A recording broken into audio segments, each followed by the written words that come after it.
Hi, Cliff Sewell here. Welcome to the Magical Mindset Podcast. Very excited by today for a number of reasons. My guest is somebody you will know from his professional rugby playing career and from him being a pundit on Sky TV and lots of other things Barrie does and fundraising and lots of exciting things you will know of him. I'm honoured to say I've known Barrie for a number of years and he's become a good friend of mine. So welcome Barrie McDermott to the podcast today. An air rifle pellet ricocheted off a plastic bottle, hit my nose and went into my eye and blinded me there on the spot, 1987. It's hard to put yourself in that position of, you know, something inevitably is going to come. So part of you is preparing for that dark day, but another part of you is saying is, well, let's just embrace today, enjoy today. He was only here for 41 years, but the last couple of years, he couldn't have made more of an impact. Barrie McDermott. Barrie, welcome to the podcast. Thank you, Cliff. Yeah, I'm delighted to sit down. I haven't seen too much of you over the last couple of years, but yeah, lots of shared memories, haven't we? We have, and I'm very open. And we were just talking there before we came online about rugby league and Rhinos. We have a great, that's our connection. You know, we love the Rhinos, and obviously you're much deeper than me, but you've not seen me very much because we may get into that. I spent a lot of time with the Rhinos, but a lot of time drinking, and I had to exit myself from those corporate lounges to get on my journey. But we are where we are, and but it's lovely to see you. I know you, and I got to know you as an individual away from the camera and away from the public eye. And there is this, I hope you won't mind me saying, there's this perception of this hard man of rugby league, straight talking on TV, whatever. But as I explained, if anybody ever asked me about Barrie, I'd say one of the nicest, kindest hard men I've ever met in my life. And I think most men are, Cliff. I think most men aren't lunatics 24/7 because it's too bloody hard to be like that.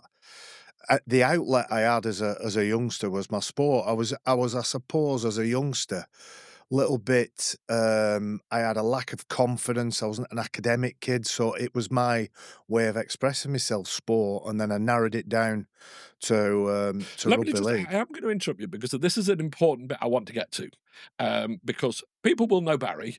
And they can Google it and they'll know he was a rugby player. But one of the key things I'm always interested in is that person behind it. And I've chatted with you a number of times, but just so we can build a picture of who you are and who you've become, tell us a little bit about, we'll talk about where you became and people can find out about, but what about childhood, Barrie? What was it like for you? How did you grow up? And Lovely childhood. Yeah. Lovely childhood. Relatively, you know, trouble-free until my date with destiny at the age of 15. But smallish, immediate family, me, my mum and my dad and my sister, with my grandparents being the extension of that. It was predominantly us, but I'm part of a huge Catholic family. Right. Full of women, full of opinions, full of jibber jabber, and you know what women are like. They like to slag each other off when their backs are turned. So I was in that kind of environment, very loving environment, fun. I played sport, I played out, we climbed trees. I lived in a modest, not on a council estate, but in between 3 or 4 council estates. We, to my knowledge, were one of the first in our family to actually own a house and have a mortgage. Everyone else were in council houses all over the place. But what a lovely childhood. Like I said, climbed trees, smashed things up, rode bikes, rode skateboards, kicked balls, chased balls. Had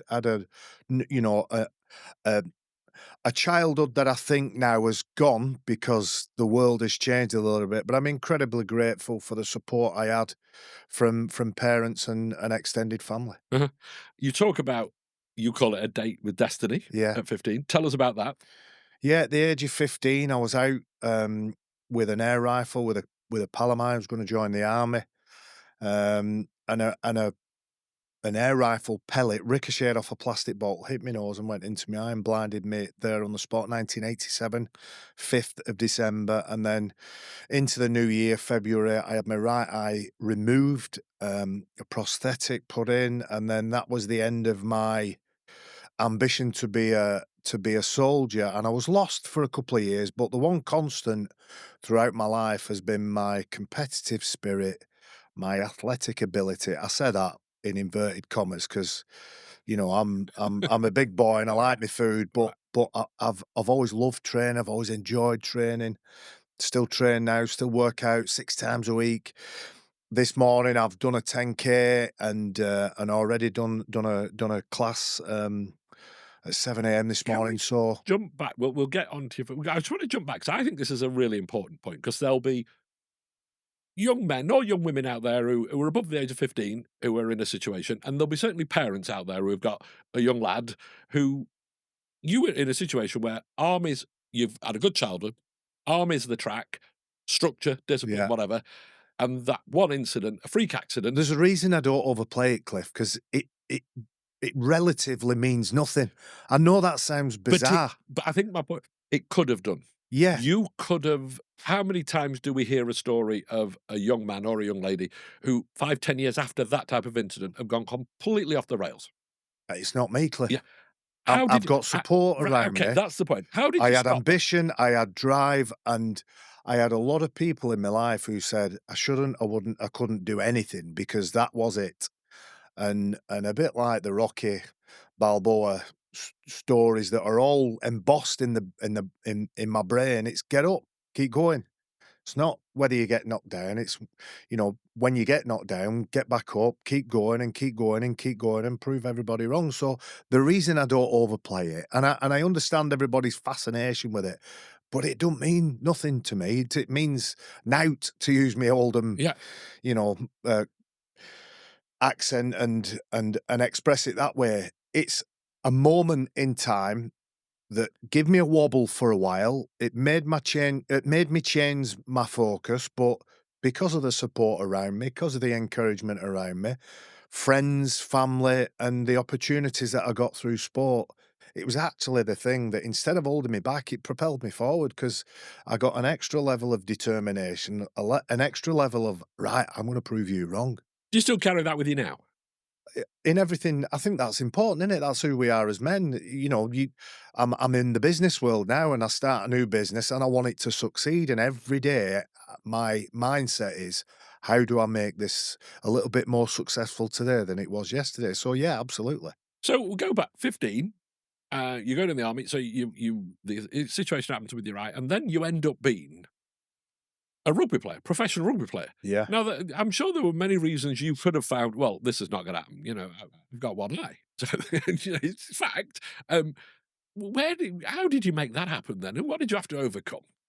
The truth is, it's a long time ago, and I say it, but I say it almost from the third party, like I'm talking about somebody else, because it feels like it's somebody else.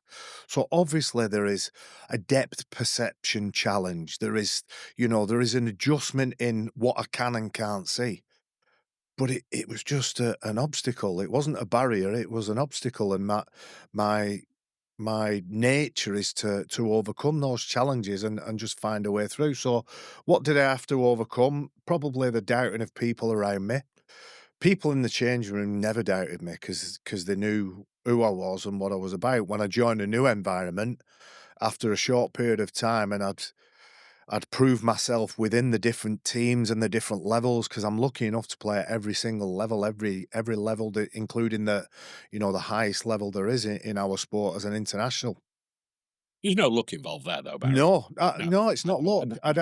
and I'm a bit weird. I don't believe in luck. I don't. I'm not saying I don't salute Mr. Sparrow in the morning. Sorry, Mr. Magpie in Mr. the Magpie, morning. yeah, yeah. Yeah, I'm not saying I don't salute Mr. Magpie in the morning, but I don't buy into that bullshit of good and bad luck. It's the same for everybody. It's just whether you choose to get up off the floor when you get kicked in the nuts. And there is an element of having the right game in front of the right person, so right time, right place. But I fundamentally think that if you're expecting those two things to collide at the same time, that is by chance. But if you're in the right place consistently, at some point, it's going to be the right time. And that's my mentality now. I know I'm jumping forward a lot, but my mentality now is just get in the room. Just be in the right room and eventually you'll meet the right person and then the deal can be done and you're away then. Right, and you do keep jumping out, but I like that you keep doing that because that's Yeah. the point. That And you keep all dragging me back. no, but I'll keep dragging you Yeah. back, but, uh I think I go back to the start. I know you, and I know other people will know you as a rugby player, but I know you, and I want them to listen to the rugby story. We'll talk about rugby and we'll talk Yeah. about that, but I want them to keep hearing that rugby didn't just happen. You weren't just one of these lucky lads. You had to graft and No. that. But literally every time I spoke to you, you will see everything you see from that mindset Yeah. of I'm going to make this work. I'm gonna conquer it, and Yeah, yeah, that's I think the nature and nurture debate is always an interesting one. Am I like I am because I was one of the few boys in a family full of women, so I was always constantly trying to, trying to separate myself and do those things that boys could do. I had to climb the highest tree. I had to jump off. If I'm on my bike, I had to make sure I was jumping off the highest ramp. ramp. That's the That's word. where we're. See, that proves the last time I rode a bike, the highest ramp. Yeah, So yeah, am I like that because of the people around me, or is it built in me because my dad was sporty? My dad was a football player and a decent one. He had a couple of bad injuries, but he was a decent footballer and well respected. But my mum is the driving force. My mum is the typical no nonsense, get up, stop being soft, and I absolutely value my upbringing because it's slightly different. Usually is the mum that's the cuddler and the dad that's the discipline. It was right. probably 60-40 against for Uh-huh. that. It was my mum who was like, are you gonna let them do that to you? Are you gonna accept that? I always remember there's a couple of sliding doors moments within those difficult early years as a professional sportsman. But I'd got invited to go. I'm from Oldham, hometown Oldham, so I played 3 years for Oldham, but prior to that, you couldn't join or be involved in a club until you were 17, but kids of the local area were invited in the pre-season to do some training, and I didn't wanna go, and I'm sat at home, and my mum's saying, Why haven't you gone to Oldham?" I'm probably about 15, 16. "Why haven't you gone to Oldham?" And said to her, I said, "Oh, I can't be bothered. All we're doing is just watching the first team. We're just running round. It's just fitness." And she said, and there was a mate of mine, Roy, and she said, "Do you think Roy would be, turning the nose up, or do you think Roy would be there trying to create a good impression, trying to beat people, trying to be there and make sure you've left a mark on that training session?" And it stuck with me. And it's always, again, it's about being in the right place consistently to make it the right time. So my mum was a driver. My dad was a talented, athletic individual, but he had a will to win that's I think instilled in me. You went to Oldham, and then just talk us a bit about because it was an incredibly successful career. There's no messing about here. Yeah. Tell us a bit about the career and the highs and Yes. some lows. So all of the things there is to win, I've won them, and I'm not fortunate enough to be in that golden generation sweet spot where they were winning it time after time. But I'm blessed to have won the Challenge Cup final, the Super League final, the League Leaders Shield a couple of times. I've won a couple of trophies with Wigan. I played internationally, and they're all of equal prominence to me when I look at how rewarded I was for a lot of that effort that I put in. I didn't get given anything. I certainly wasn't handed anything because I was from a good team as a kid. Because Oldham is a hotbed of rugby league, but predominantly in Oldham, you look at Kevin Sinfield and Paul Schoolthorpe and a lot of lads who are playing now, they become the only player that progresses because it's a football area. Really, there's a lot of Oldham Athletic, there's a lot of Man City, a lot of Man United. So it's football predominantly. So if you go against the grain and you're a fat lad that can't play football, you end up playing rugby league. And the career that I had, I feel blessed. And I always think, and I used to say it when I was working within the game, as a young man, you have a potential. And it as a score out of 100, you decide what it is, or others might perceive what it is. But unless you achieve that, then you're gonna feel like you've let yourself down, and I feel like I achieved it and I surpassed it because, as I said, nobody expected me to do anything. Often people questioned whether I could do anything at all in the game, and I managed to play for two of the best clubs in the game, which one being Wigan and 10 years as a Leeds Rhinos player, and loved every minute of both of those experiences, even though Wigan, I got chucked out after 12 months. and Leeds. I ended up staying as part of the club for 20 years formally, and I think it's maybe 6 or 7 since formal employment as a Leeds Rhinos employee has gone, and I'm still involved. I'm still getting on the M62 at Oldham at Saddleworth and turning right as much as I can. Yeah. Let's just for rugby league fans watching, question. So you've got League Leaders Shield, you've got Super League final, Old Trafford, um, Challenge Cup final. Which one? Which one in your heart, which one just still makes the hairs on the Just back? Cliff, honestly, they're all different because the League Leaders Shield, it's obviously you finished top of the pile. In old money, it's you've won the league. Yeah. So there's a heck of a lot of work has to go into a season and home and away, difficult wins, easy wins. So I value that because that's about staying power. The Challenge Cup in 1999, it's the first silverware the club had won for about 32 years or something like that. And we joined those great Leeds RL teams that had lifted the Challenge Cup. And then the grand final was part of a couple of years. I forgot to mention the World Club Challenge. World Club Challenge, we played Canterbury Bulldogs at Ellen Road in 2005. You may have been there, but we played a really talented team from Australia and beat them well, and it was, it was a magnificent experience to play at such an iconic venue and lift a trophy. And then the grand final, I suppose, at 32, I managed to lift the grand final, having tried to lift it several times before. So it's easy within a career to think I'm destined not to lift that final, or that's cursed and that's, going to elude me. But it's as I again, I reflect a lot on my rugby league career and drag it into the present era now and just say it's just about being there and sticking at it and outlasting everybody else because eventually it'll be right time, right place. I spend a lot of time talking about visualization, manifestation, and putting yourself in the right place. You know those days of like back in Oldham and you're starting in your rugby league career. Did you honestly believe you'd pick up those 4 trophies? At that point, did you think, No. "Right, Oh, no. Because again, some magnificent players, icons of the sport, but people who, as individuals, imparted all their experience, all their knowledge, all their characteristics, I'm very fortunate to be like a magpie myself. I take a little bit from everybody I spent time with.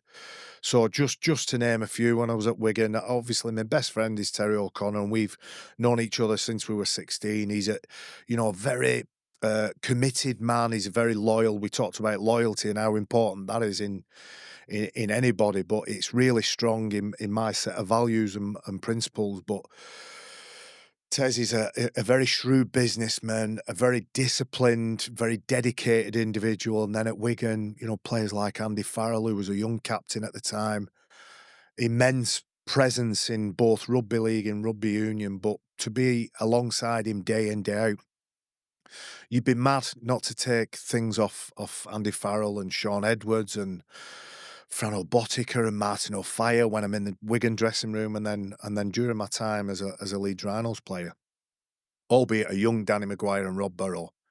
But those two individuals, I spent a long time with Kevin Sinfield in the car. Adrian Maul is still one of my good friends now. Yestin Harris, who I speak to really regularly. So those people and how they conduct themselves in public, in private, when the lights are on and when the lights are off is massive. And if you can draw on some of that, put it in your kit bag and think I'm gonna take that with me and adopt that into my routine and my habits, what you'd be mad not to. do you think" because I have this I've spent time in rugby league. You mentioned some players, Kev Sinfield, Rob Burrow, and those type of guys, and I've spent time with them.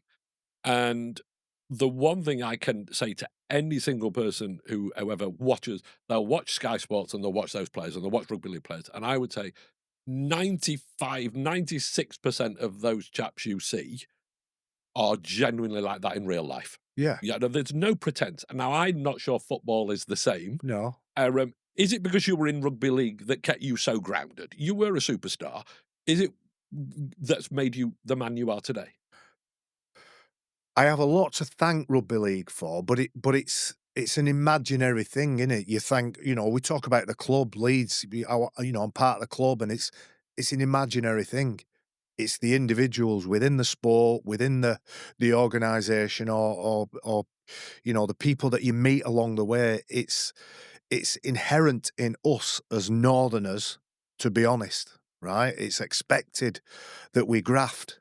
We predominantly come from working class families. I'm really proud of my working class roots and mentality. Getting the car on a morning, I think, right, I'm going to put a shift in today, and I've got this, and that. I've got a busy day today. I'm going to do this, and this. But I also like to balance it with family time and fun time, and getting that balance is really important to me. But rugby league, I think, is that honest integrity sport that people should and some do look at and take more notice of, and it breaks my heart that we can't get more people to look at it, to watch it, and to fall in love with those people for who they are. Because you're right, there's no hiding place on a rugby league pitch. There's no hiding place within the environments that we're all in. Because if anybody starts being above the station, everyone shouts bullshit, and they get brought back down to earth. Right down to, and I'm not sure the point I'm making, but I know people who will go and watch Leeds Rhinos, Mm. and if you are in a Leeds Rhino stand, and if somebody stands up and starts effing and jeffing and swearing, within 5 seconds, Yeah, a number of people around him are gonna go, yeah, yeah, "Sit down." yeah,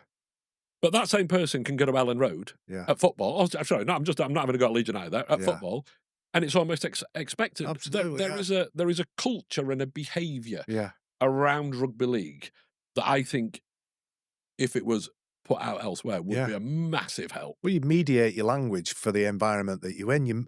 You moderate what you say and how you say it, because I think there's an element of family around you. You've got kids, you've got parents, grandparents, and I don't know about you, but I don't swear in front of my mum and dad. No. I don't swear in front of my kids. I swear like a trooper everywhere else, Yeah, because yeah, yeah, I'm a bit gruff. I'm a yeah. bit rough around the edges, but that respect that I have for those people in my immediate circle of friends, I'd apply that to the people that I spend time with around the rugby grounds. I can go out anywhere now, Cliff. I'm really grateful. So as a player, I used to get all kinds of abuse, songs and chants and all sorts, and some of them were horrific.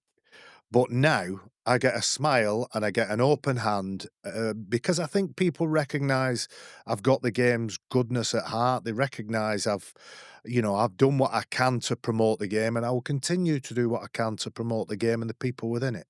You spent a lot of time within Leeds Rhinos having finished playing, but you come out the dressing room. Was that a big change for you? Did Yes. you I hear sports people say it was a real challenge. Yes, it was, because I had a dual role. So, it's interesting. It's coaching and mentoring, and it's about mindset. Is this podcast, and that is something I've always been fascinated in, because I used to visualize in the bath before a game. We're old enough to remember VHS tapes. I'd put a VHS tape that'd have a 3 or 4 minute montage of some of my good stuff. So I'd already be programming my mind into that kind of, those kinds of behaviors. So coming out of that environment, going into normal civvy street where I didn't really know how to act around women. I joined the office with Rob Oates, who does an incredible job at the Rhinos there, and I'd temper my language until I heard them effing and jeffing, and then I joined in. But the adjustment, I didn't know how to fill in a bloody Word document. I didn't know the difference between PDFs, and I just was lost. But Rob and a couple of the girls in the office, really took time to work with me on that. So there was a challenge for me to master those skills, but I missed my mates. Yeah. I missed pulling shorts down if somebody didn't have the string tied on the shorts and stuff like that, and being able to be a bit risky and a bit tricky with your language and Yeah. stuff like that, because that's the banter and the environment. But once I'd got my head around that, I was okay with that adjustment.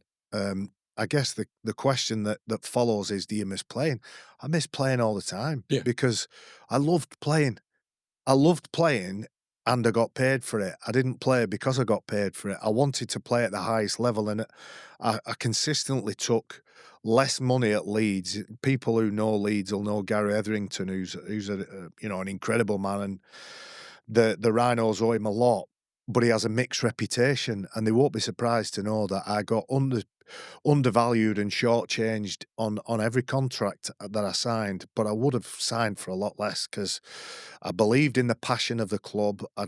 You know, really bought into the let's get there, let's give these fans what they deserve, and I love the people I was with. Every training session, every game, you know, those lads. I'm not saying, and it's a really interesting one for the working environment. So, did I like every person that I played rugby with? Not really.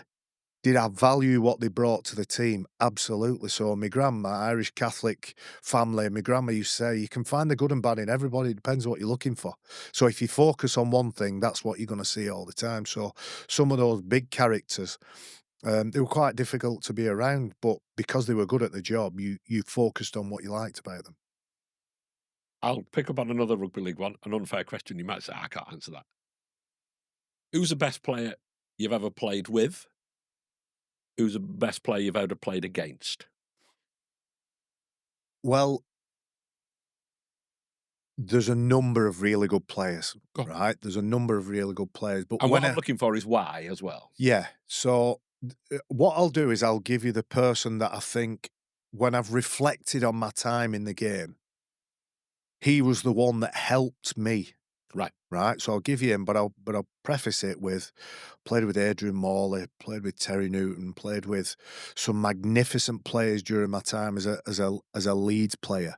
People who I loved playing with, and Darren Fleer is a, you know, my front row partner for many years, and Anthony Farrell, just good lads, and I knew if I ever needed them, they'd be there on my shoulder. But the bloke that I think I spent a lot of time with, who influenced me, and I enjoyed the journey I went on with him, is obviously Sir Kevin. Yeah.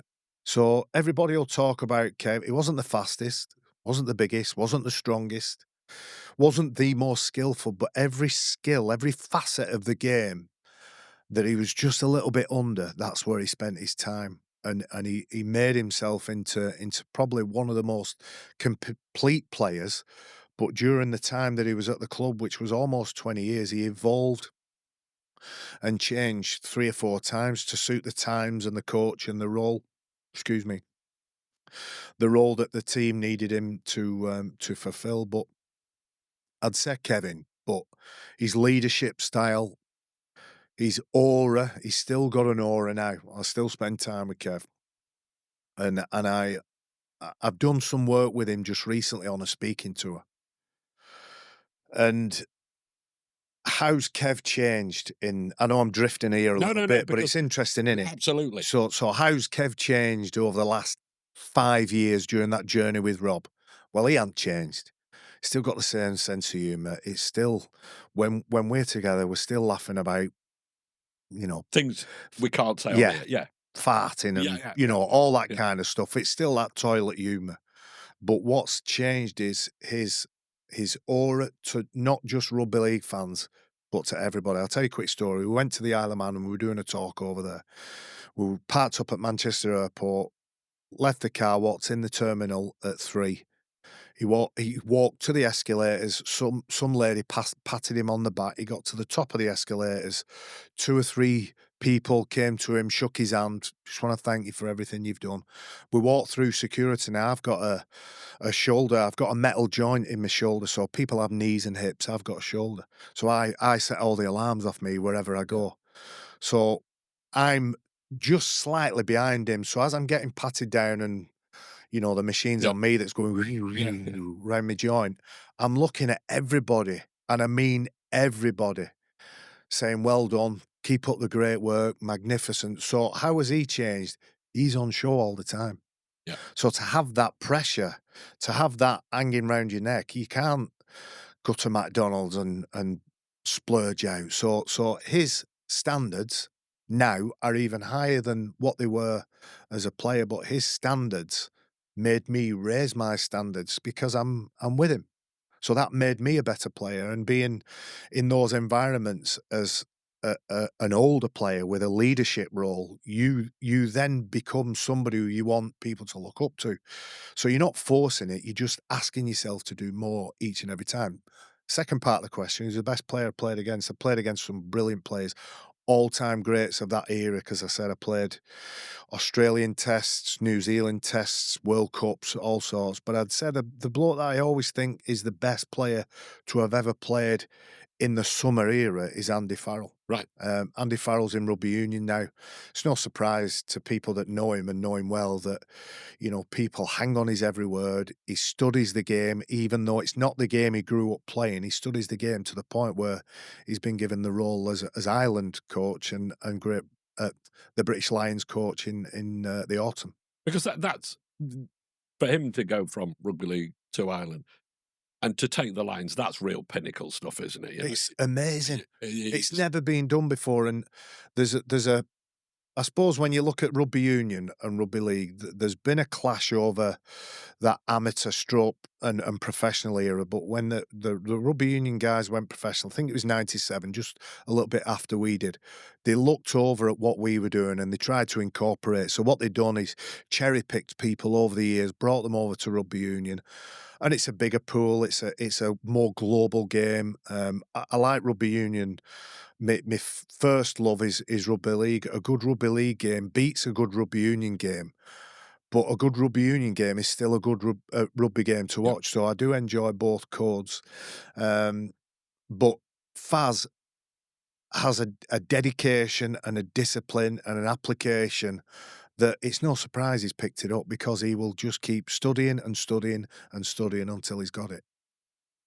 The podcast is all about mindset, and we can't not just only discuss. We'll talk about Kevin. So, well, should be Sir Kevin Yeah, Sinfield. We all know that.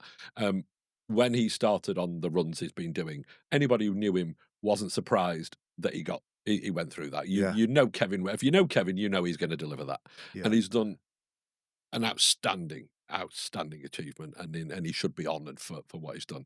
But we'll just talk quickly about Robbie yeah, Barreau. You know, I nothing like you did. I was fortunate to get to know him through the Rhinos and then the academy. We spent some good time together.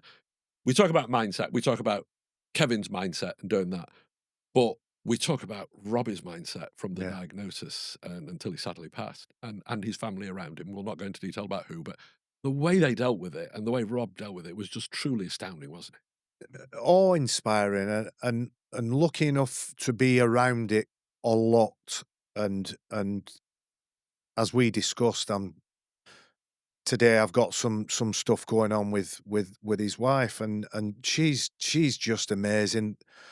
Jeff and Irene, the mum and dad, so stoic, so brave. It's hard to put yourself in that position of, you know, something inevitably is going to come, so part of you is preparing for that dark day. But another part of you saying is, well, let's just embrace today, enjoy today.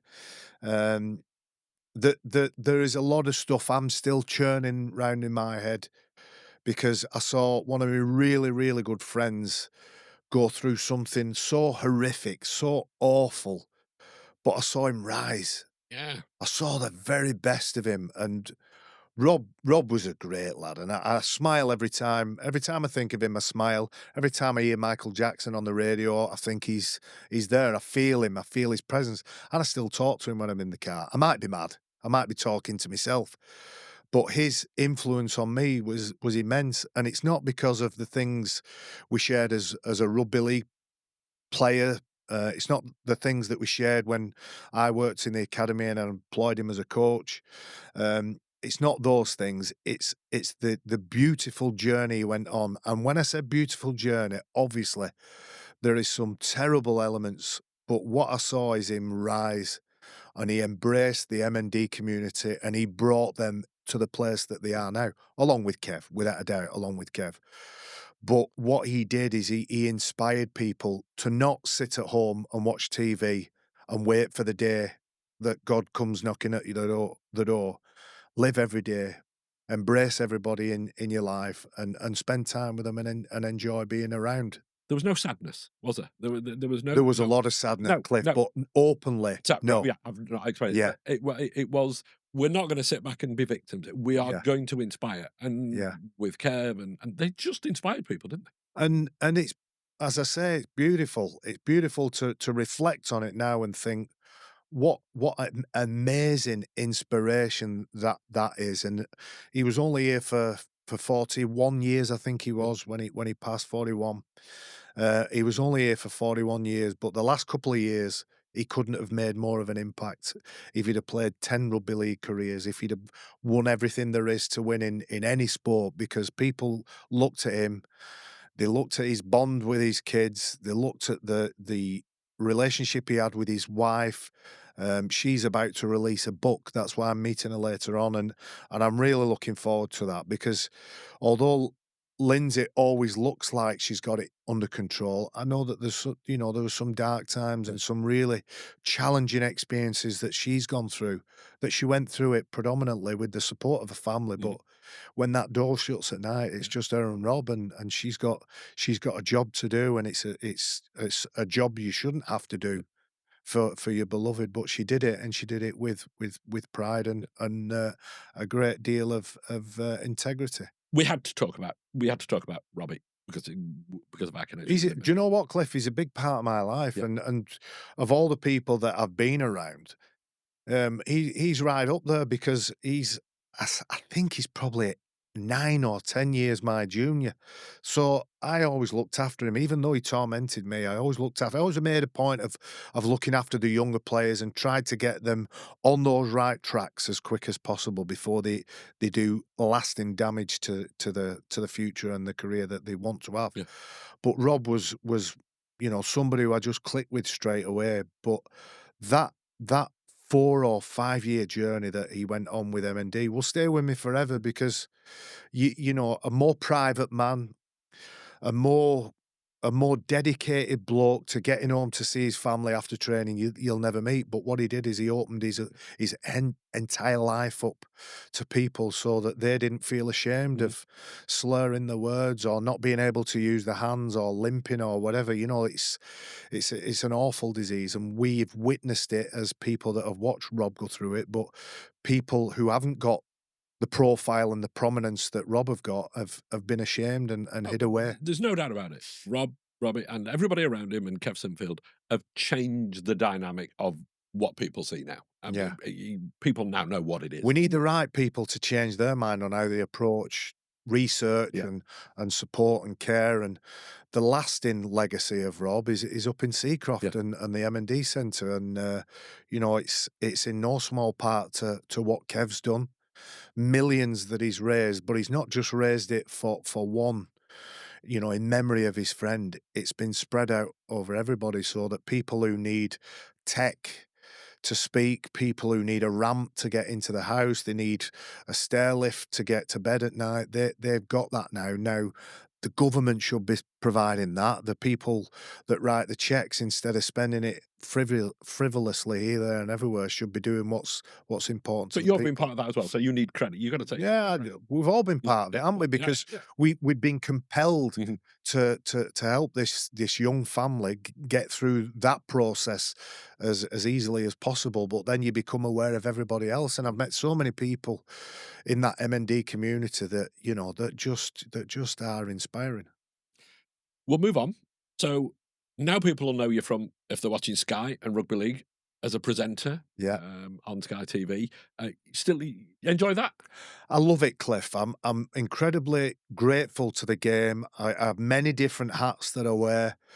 Um, I often describe it like this: I never courted the limelight. I'm not somebody that says, I walked in a room and said, "Look at me."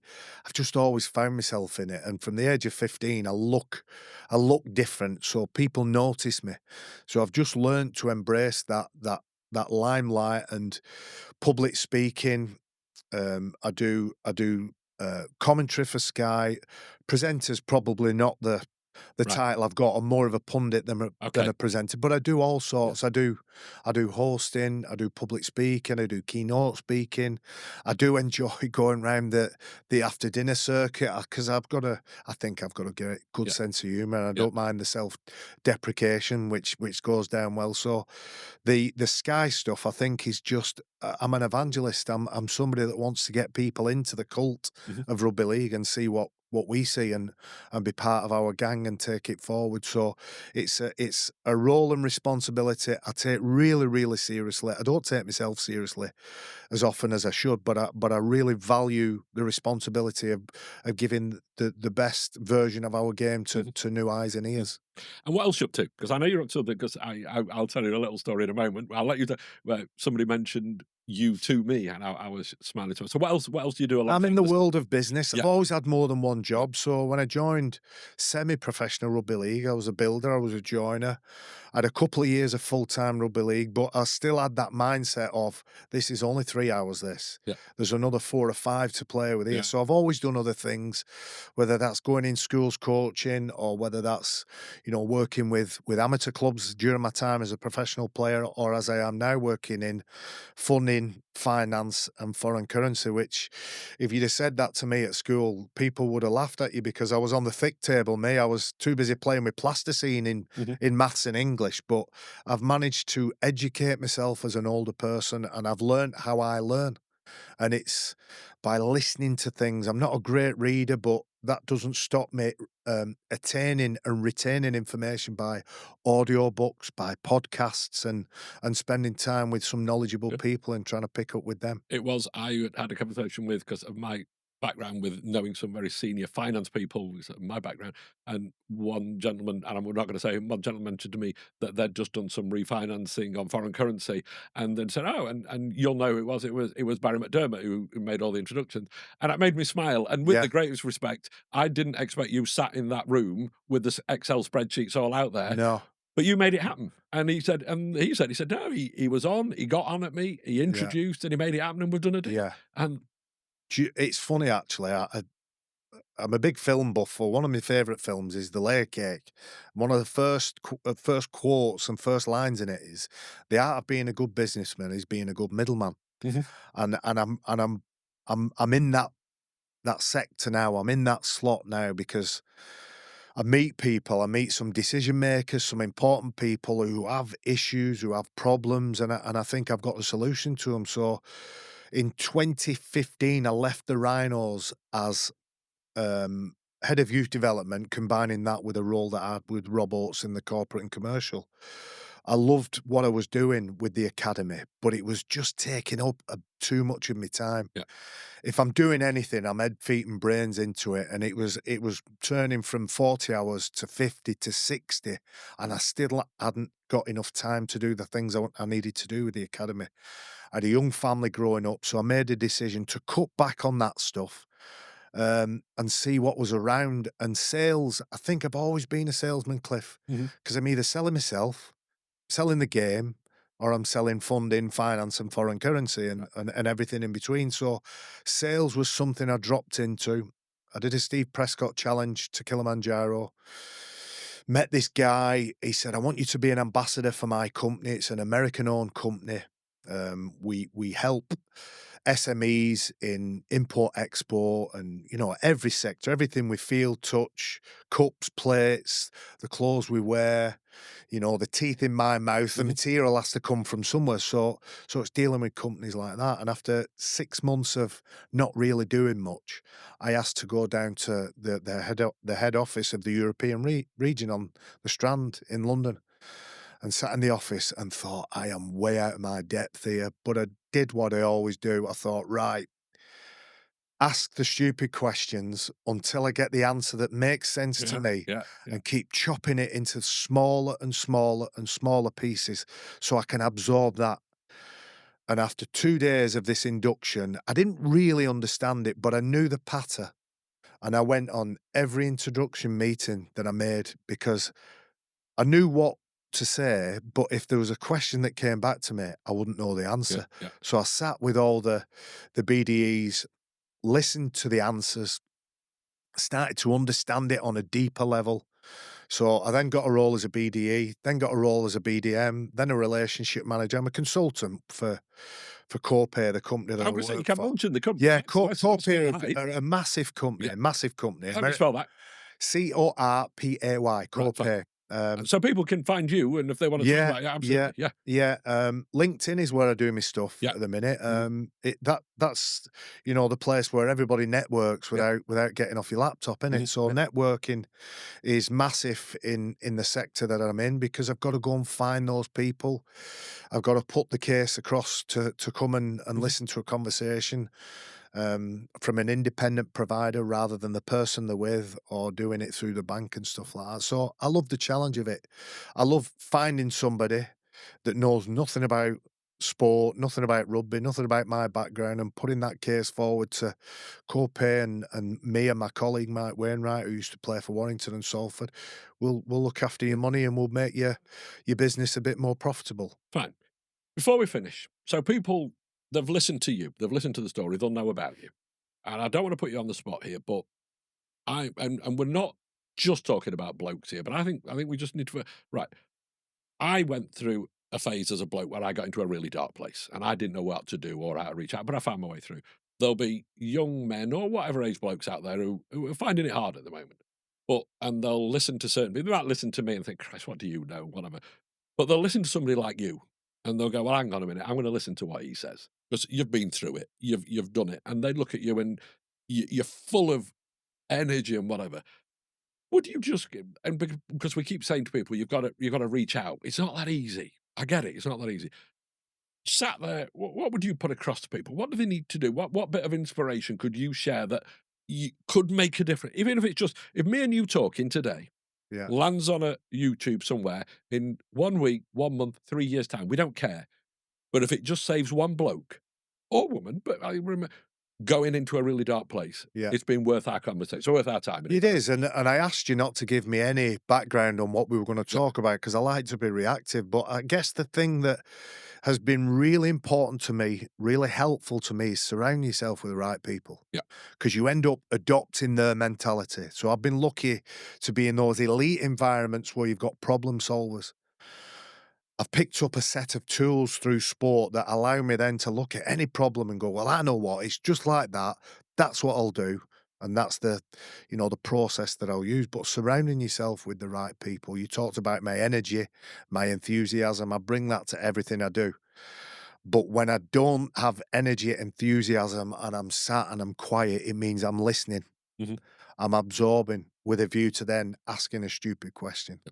If you surround yourself with the right people, when you're asking those stupid questions, they've got patience and tolerance for you and still will keep giving you those bits and again allowing you to chop it into smaller pieces. So surrounding yourself with the right people is important to progression in life and success in life is all relative to the arena that you're in. Some person's success is nothing to others and vice versa. I'm really happy, Cliff. I've got a wonderful family. I've got 3 kids. My 3 kids are all in relationships. 2 of them have moved out. The third one is about to move out. I couldn't be any happier, but my glass is always half full. Yeah. And every time I get a kick in the nuts, I get back up, I just shake my head and just think, right, well, lesson learned, let's move on. And that resilience has come through support, come through sport. But when I've left sport, being able to use those skills and those tools to deal with Civvy Street, as I'd call it, is again, it's tough, but it's just about being in the right place as often as you can and surrounding yourself with the right people. But we talked about it, but one of the first questions you asked me when we sat down, you're still running, Cliff. I still got I Yeah, have to run because it keeps me right. It yeah. keeps me sober, keeps me right. But you're not place what but you're still fit, you still train all the My time. body is absolutely shot to bits. Yeah, I couldn't even tell you how many things are going wrong, and you'll get these people. They'll go, "Ooh, running a marathon, that's a long way," and I'll go, "I do run, but it takes me a long time, but I enjoy the feeling of afterwards going, bloody hell, that was hard." Still work out 5 to 6 times a week, still run 3, 4 times a week. I'm going to do Rob's marathon in May because I love him and I want him to Yeah. know, even though he's watching, He's still watching. he's still making me do things I don't want to do, and I'll do that last one, and then just drop the distances down to 10 miles and half marathons and such. But I think it's important: healthy body, healthy mind, healthy mindset.